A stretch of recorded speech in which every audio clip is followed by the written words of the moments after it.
Hi everyone, it's Andy here from Kinder Kitchens again, and we're going to do another little video today, and we're talking about kitchen doors. So we're here in the showroom at New Mills, and we're going to just list through a few different door types that you typically get on kitchens. This doesn't cover every single door, but it certainly covers the main majority of them. It wouldn't necessarily cover it. You wouldn't necessarily know the name of, if you went to a kitchen showroom, for example, you wouldn't necessarily know the name of the door that I'm talking about, but I'm going to talk about how the door's made and the type of door that it is. So it doesn't really include style and stuff like that, because that ultimately will come down to your own choice. What we're talking about is a way that making sure that we get the right quality door on the right kitchen at the right price point. So some of the doors we're going to talk about today, we don't even sell. And the reason that I don't sell them is because they're not within the price point of the kitchens that we sell. That doesn't mean to say you wouldn't necessarily have them. There's budget kitchens, supermarket outlets use this type of door quite a lot, the first few doors. But like I always say with this thing, you wouldn't necessarily put a terrible door on a great cabinet, or the other way around.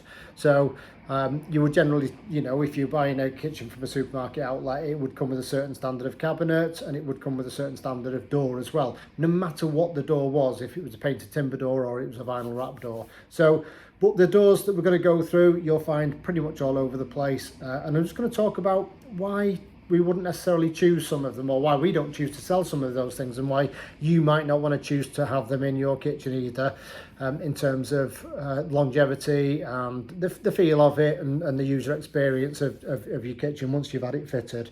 So let's crack straight into it. So I've got a few doors to show you. The first few doors I'm going to show you, we don't actually sell. I've got samples of which here. Some of these are used predominantly in bedrooms, but in kitchens as well.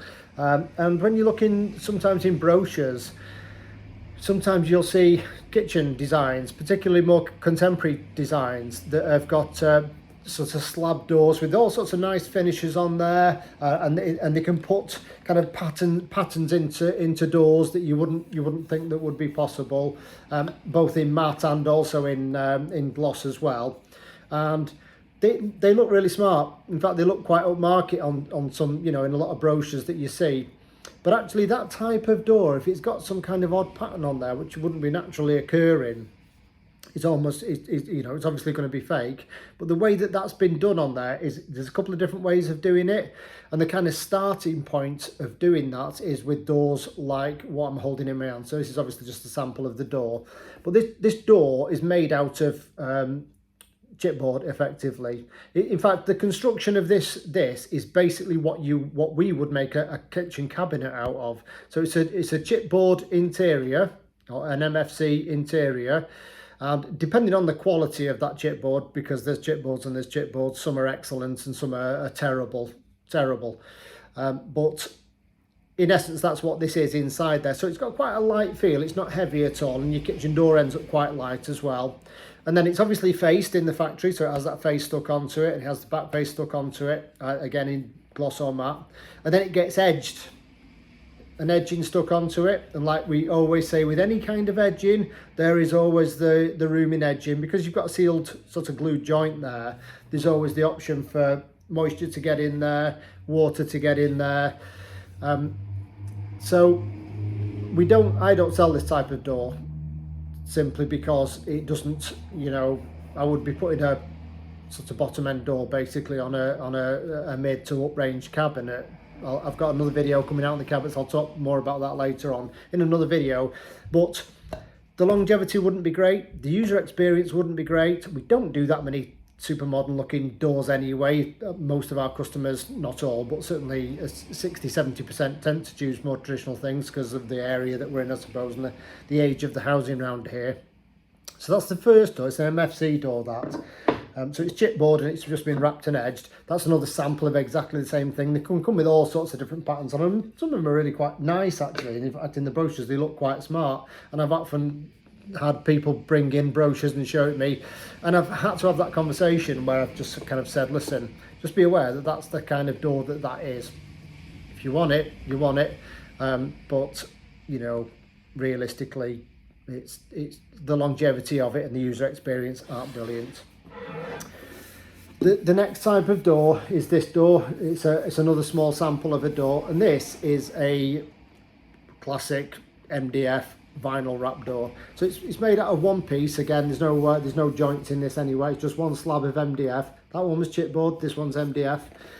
And this one's slightly different in that it's had a vinyl wrap, just basically shrink wrapped onto the front of it. So it will have been in the machine like that. It will have already been edged on there, but it will already been faced on there. But this side will have just been raw MDF, and then this vinyl will have been pulled over it like a blanket, and then shrink wrapped and glued in place. And you can see it sucked its way into all these grooves, and you can have this pattern in it. The pattern will have been previously routed into the MDF, and it gets wrapped like this. And this is what makes up probably 80% of bedroom doors. Most bedroom doors are made out of this. The reason that most bedroom doors are made in that way is because it's really, really important to be able to have bespoke doors in bedrooms. Not critical, but it helps.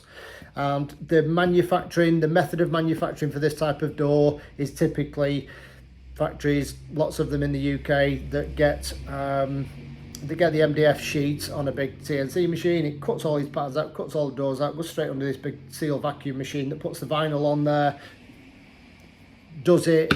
It doesn't matter what size it's going to be. You can order these things pretty much at any size. Still pretty good on price. They're not expensive at all. But there's one big problem. I mean, water on here, you're just gonna go straight off it. That's going to be absolutely fine. But what happens with this type of door, particularly in kitchens more so than bedrooms, is this kind of vinyl thing that we've talked about getting sort of pressed on there. It comes off. They call that delamination. Basically, it delaminates the coating that's on there. And you've probably seen this if you've ever had a vinyl wrapped kitchen, and this was completely normal, sort of 80s, 90s. It was almost all that was being sold was this kind of kitchen, and it completely falls off in time. The whole thing just completely falls off, and the reason that is the case is because they've never found a way of being able to stick that vinyl onto the MDF or roughen up the MDF so it keys the glue very well. And they've done loads of different methods, and I've had loads of reps in here tell me they've changed this, they've changed that, they've changed the other. I've never seen it work yet. It might work for 12 months. You probably get about a 12-month warranty on a door like that, which of course is nowhere near long enough for a kitchen. So we don't do vinyl wrap kitchens, and that's the reason why. The doors actually look pretty good. Some of the wraps are really, really smart. That's not necessarily a great example of one, but some of them are really smart and they look really, really good. And I think they've got the place in bedrooms, but not in kitchens. Definitely not in kitchens. And there's an argument these days. I can see some of the manufacturers that I speak to are now producing timber doors for bedrooms as well, and they're producing a range, some of which sort of stolen from the kitchen ranges, and then a few added to it, and they can create a timber range. So if you're having a bedroom, we don't really do bedrooms. We do an odd one, but that's what I would go for. It's a timber one, but the vinyl will last longer in a bedroom than it will in a kitchen, that's for sure. Moisture, steam and all that kind of stuff plays its part, obviously, and use. Kitchens get a lot more use than bedrooms do. So that's the first couple of doors which we don't sell, and I wouldn't advise. Unless you're on a really sort of super budget kitchen, then I'm not sure whether that would work for you. Next one is, so this is a door that's not made out of one piece. This is a door that's made out of 5 pieces. So there's the top, 2 sides, 2 rails, 2 tiles, and then there's a centre panel as well. And although it's made out of 5 different pieces, it's actually made out of MDF, the same as the last one. It's just manufactured these pieces of MDF and then glued them together. But before they glued them together, they wrapped these as well with this is like a nice soft sheen. It's got a nice finish, this door, but it's like a soft vinyl kind of wrap. It's not like a thick vinyl. It's more like well, they call it a foil wrap. So, and it's kind of what it feels like actually. But it isn't wrapped all the way around. The last door that we looked at, it kind of, the wrap went all the way around it in one, and we can see, I don't know if you can get a close up on that, I'll try and show you on the camera, but you can see that has actually got like an edging on the end, and that's the difference between this door. It kind of gets wrapped to there, then it will have been on a saw, that will have been cut, then it got edged on, and then the door got put together. It's super light, it's very thin anyway, it's only about 17 or 18 mil by the look of it. It's dead light, and it looks okay, it looks quite smart, and I can see with this door's in a brochure with a nice design, it's going to look amazing. You're not going to be able to tell in a brochure anyway what it's made out of, but it's going to look smart. We don't really sell these either, and these belong on a bit more budget end kitchens again. The user experience going forward is such a lightweight door, opening such a lightweight door isn't going to feel great, and I fear that moisture will get into this in time, especially on the bottom edge of the wall units, you know, kettle, hob, stuff on your hob, smoke, steam, whatever. It'll get into this door now, and I don't like them basically because of that reason. I'm not saying it's not got its marketplace, it definitely has, but it's not for kinder kitchens, I'm afraid. So we're going to put that one to one side again as another door, that's another type of door that's got its use. But if you're spending a reasonable amount of money on a kitchen and you're wanting it to go 10, 15, 20 years, that's not the door for the job. Next one is another MDF door, and this is kind of like a mixture between both of the last two.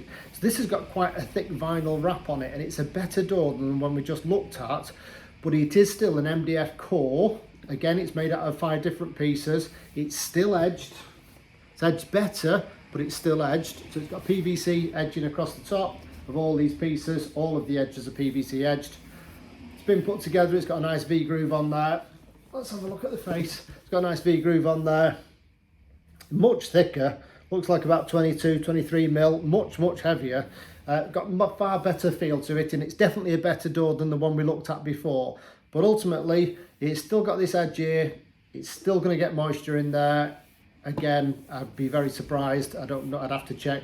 I'd be very surprised if there was more than a year worth of warranty on a door like that, because I just don't think they're expecting it to last that long, and they wouldn't commit to the warranty. The manufacturer wouldn't commit to the warranty. So it's always a good indicator of, you know, kind of how the warranty is based on how long the manufacturer has got faith in the door lasting. And while we're on that subject of warranty, remember, most of the problems that occur with a door will occur through water ingress or moisture, and your warranty won't cover you for moisture. Now, if any of the doors that I'm about to show you, if you got that door wet and it's clear that water's been in there, you're going to really struggle. Now, I've had that lots and lots of times in the last 10 years that we've been here, and we're happy to replace an odd door here or there because we know that accidents can happen. And our manufacturer, the people who we buy our doors off, they're the same. Great working relationship. They understand that they have to keep people happy, as do we.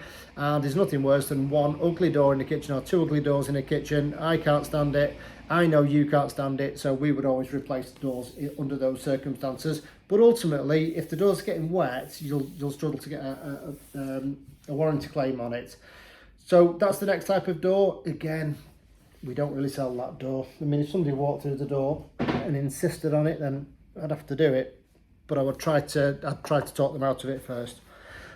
So the next few doors that we're going to look at are what make up typically most of the sales at Kinder Kitchens. These are most of the doors we deal with, and I have to say, because of the area that we live in, there's a lot of traditional houses, a lot of farmhouses and stuff around here, so we tend to do a lot of traditional timber painted doors in various styles, but timber painted nonetheless, and a few more sort of modern designs, but typically they're MDF painted doors, one piece MDF painted doors, which is exactly what we're coming to next.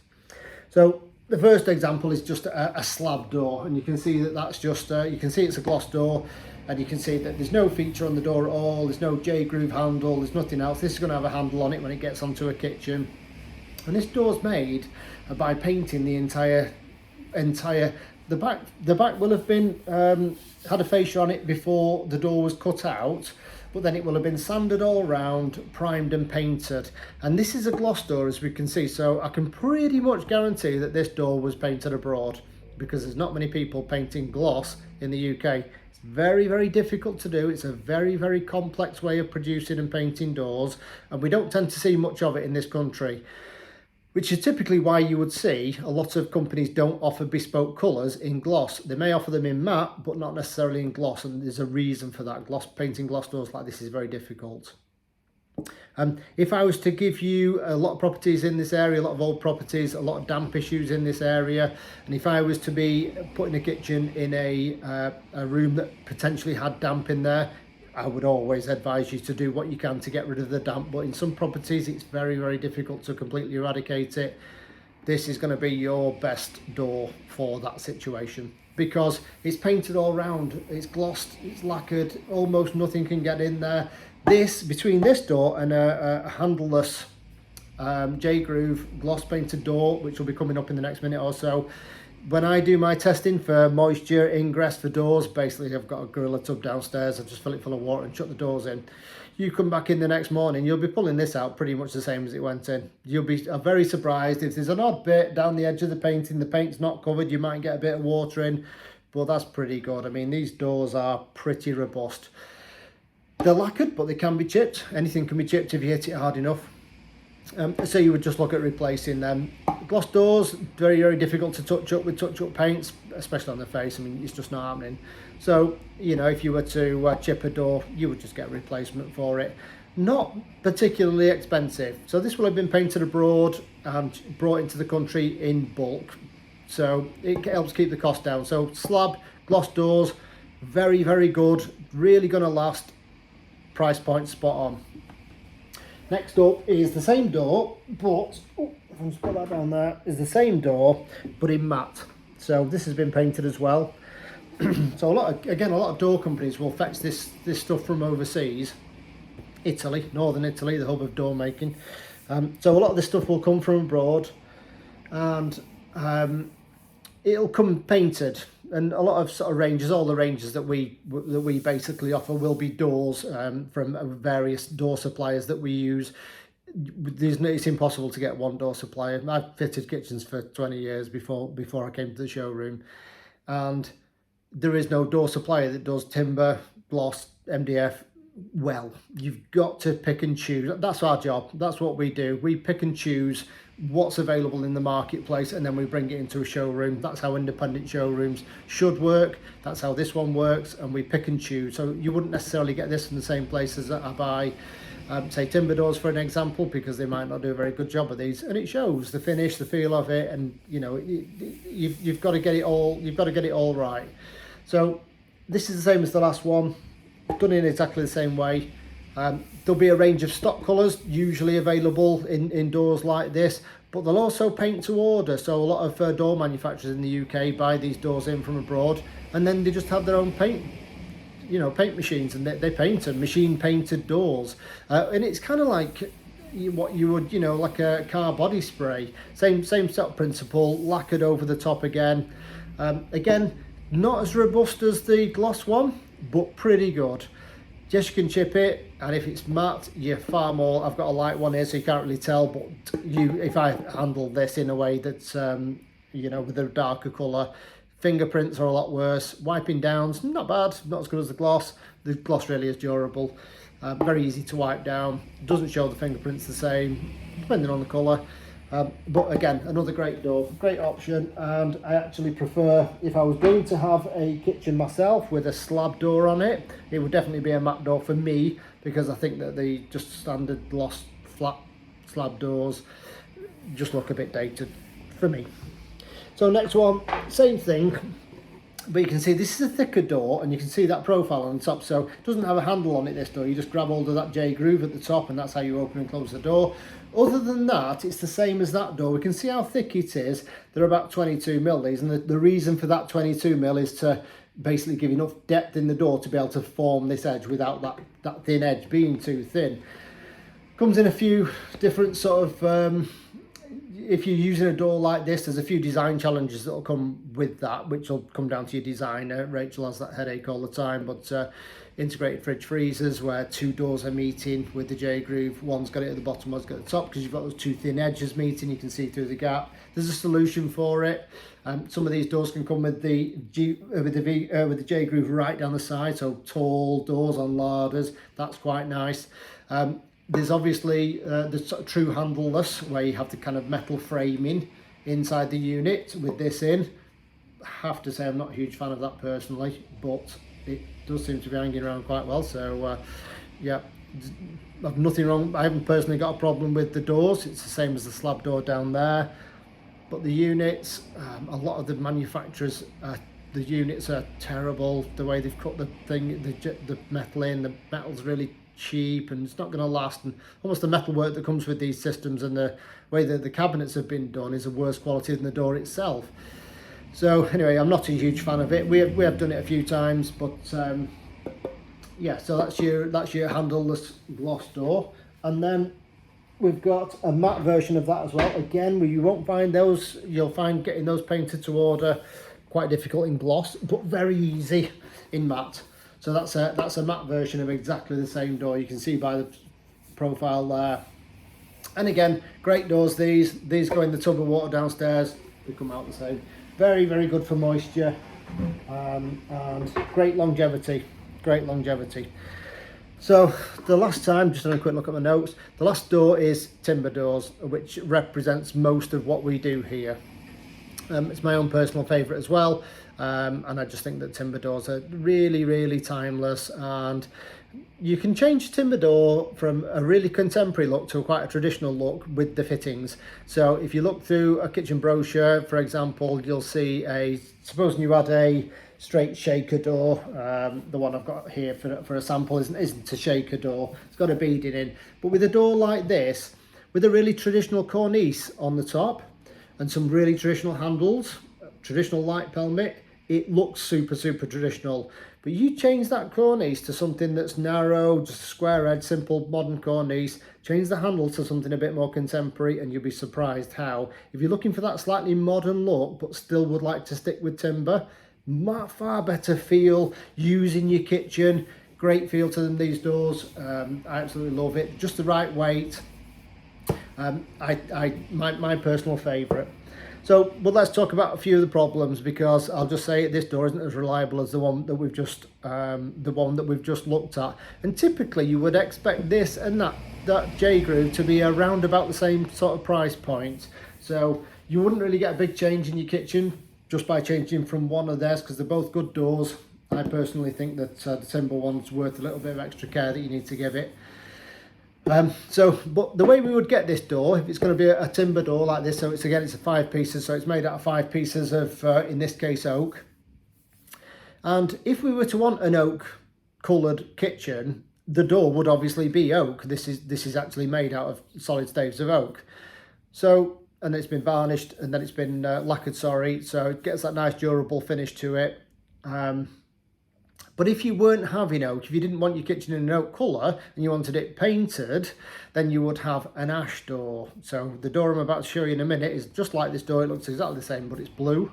And that's an ash door. So oak for oak, but we don't necessarily use oak for doors that we're going to paint. And there's a simple reason for that, is because ash is far more stable than oak is. So if you've ever tried to put oak skirting boards on or oak architraves, you'll know how much the material, how unstable it is, how much it bends, how much it twists, and it causes a problem.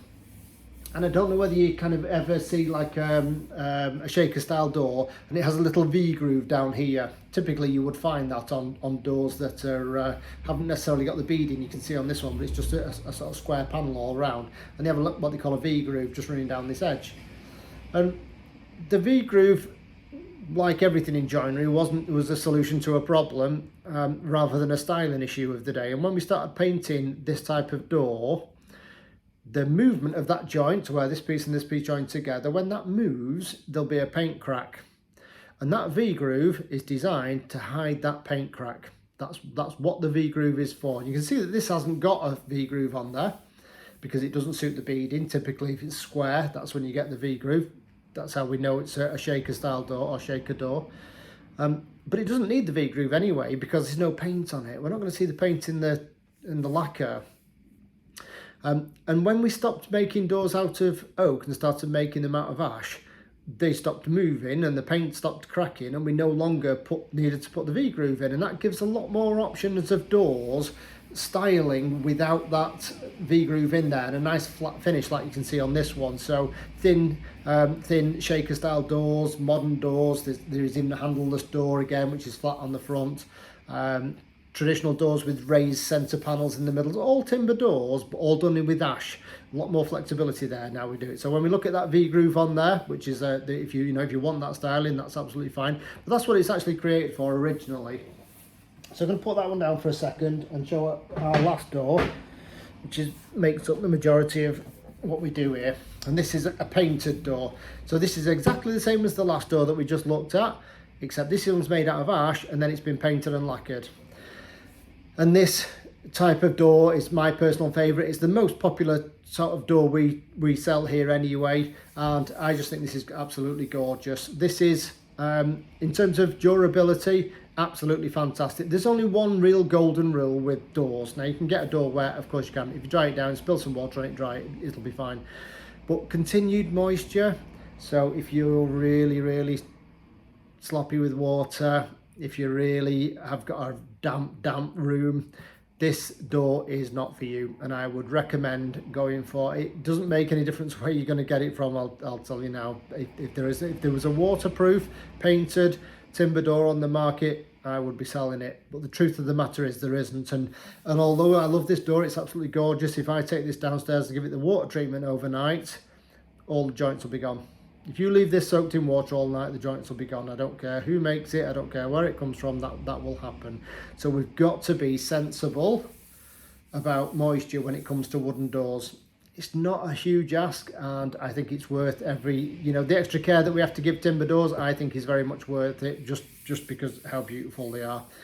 And I love designing and I love fitting with this kind of material. It looks absolutely great.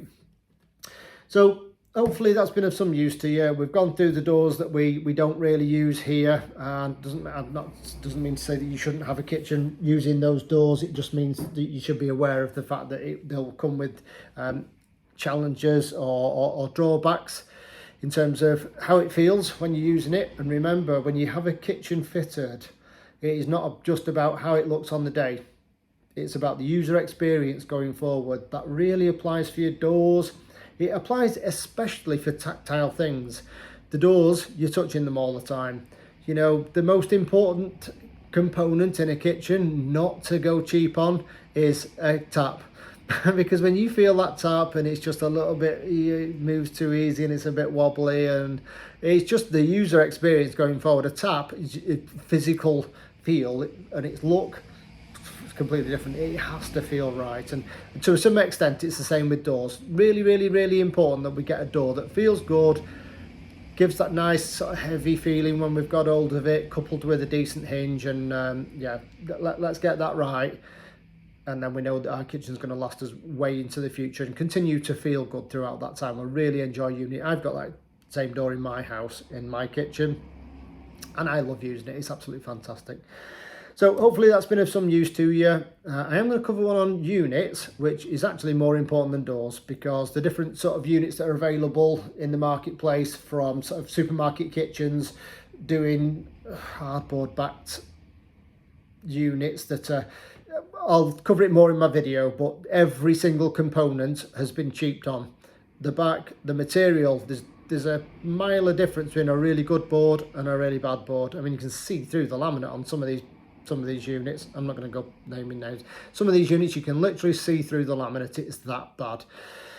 The hinge, everything about it. But we'll cover all that in the units video. Hopefully, if that's of interest to you, can tune in for then. And for now, I hope you enjoyed it. Goodbye.